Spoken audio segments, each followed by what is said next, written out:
Carol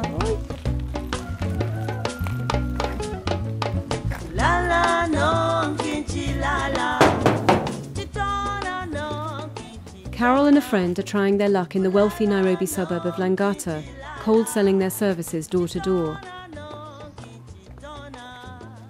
It's a typical day, knocking on doors and hoping that opportunity will answer. No luck today, so Carol heads back to Kibera with empty pockets. Carol has no one to fall back on for support. Her husband and mother are dead, her father is an alcoholic. Apart from her brother, who's unemployed, Carol's had no help from the men in her life.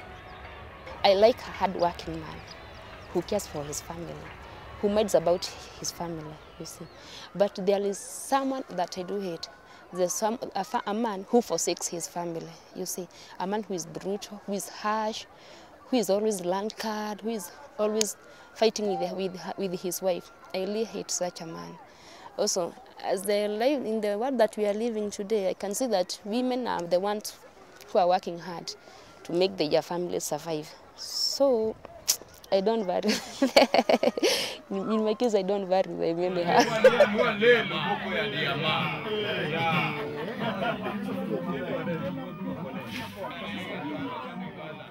For many of Kibera's men, this is a typical evening. Back from work or job hunting, they spend their nights and meagre earnings in illegal drinking dens like this.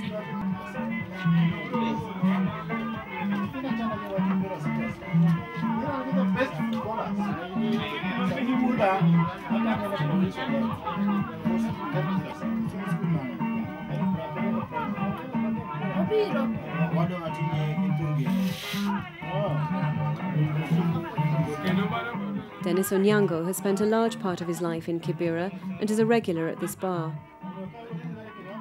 Home-brewed alcohol is sometimes deadly, but it's also very cheap.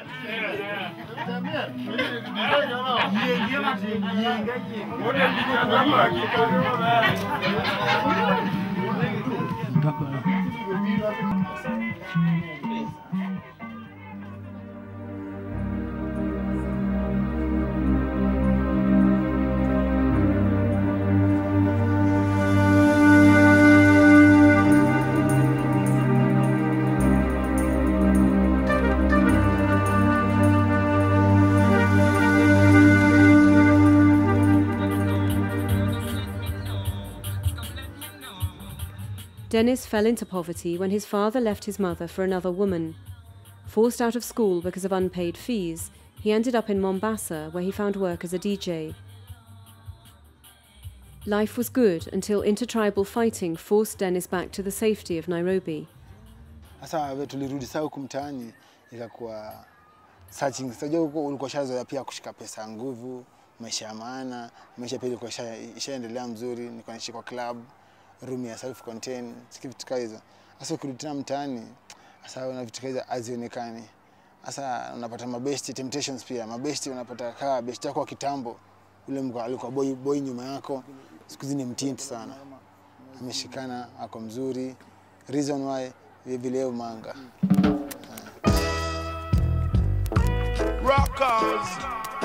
Rockers ain't no crackers.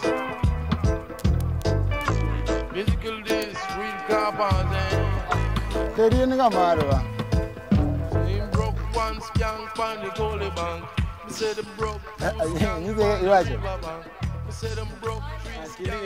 Soon after he got back to Kibera, Dennis settled into a life of idle days spent smoking with friends and practicing his rhymes. Every day. Rankinda dina shika maiki, kila kitu ninadu wengi watalia haki. Kila kitu natupa ni kweli, but fans come together close to me. Mtabaki buna really, girly walai. Say, after Kuchi, every time just like it.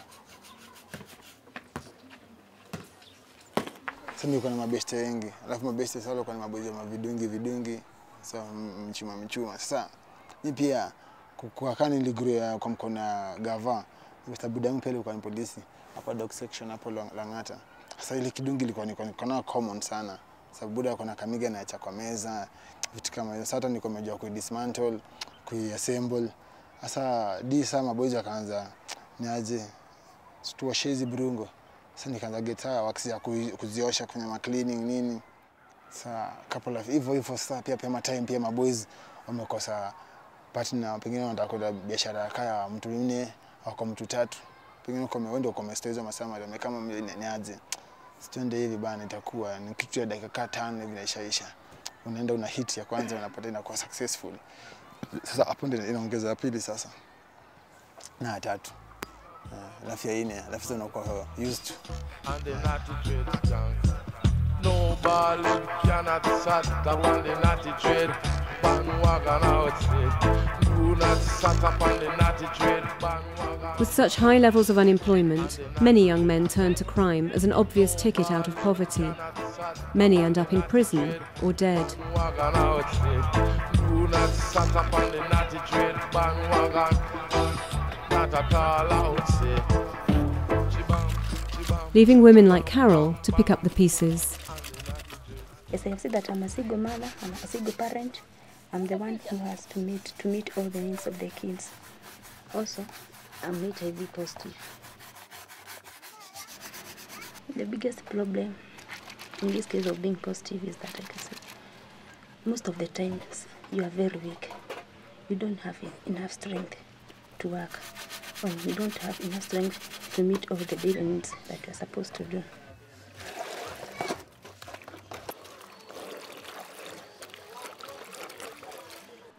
And in this condition to survive, you have to work hard. You have to force yourself, even if your body is not all that okay.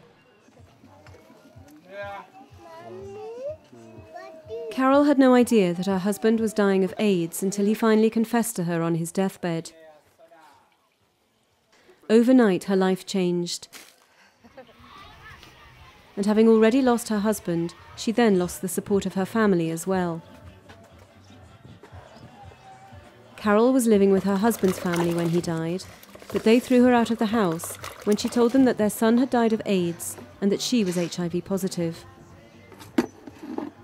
Carol was left with no choice but to go back to her own parents' house. The reception was not a warm one. My mom had passed away a year earlier before my husband. So I happened to stay with my father, who was so harsh, so harsh, because he could insult me, so being that you went to a prostitution, that's why you contracted and this and that. And me, I knew my best that I got married to a man with whom I never knew that he was like this, and that's why I happened to got this. Yeah, so you found a lot of stigma in the up country.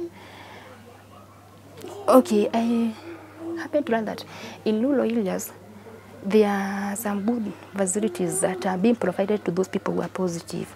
And I decided of myself, okay, the big intention that I had is how I can regain my strength and I can prolong my life. I could understand that there are some tablets that medicines that are being given to those people who are positive, and they are becoming healthy, they are becoming good and strong. But in the upcountry, you could not find any, you see. So I decided because I had lived in Kibera earlier, I decided also to come back in Kibera. You see, you find that most of my neighbors could talk well to you, could support you, could help you, could understand you in other way. But in the up country, it means a lot of stigma from your relatives, from wherever. But reduced stigma and free access to antiretroviral drugs are just about all that's good about Carol's life in Kibera. If she succeeds in getting work 3 times a week, she's doing well, and even then the money's not enough. Often the kids fall asleep waiting for food that will never come.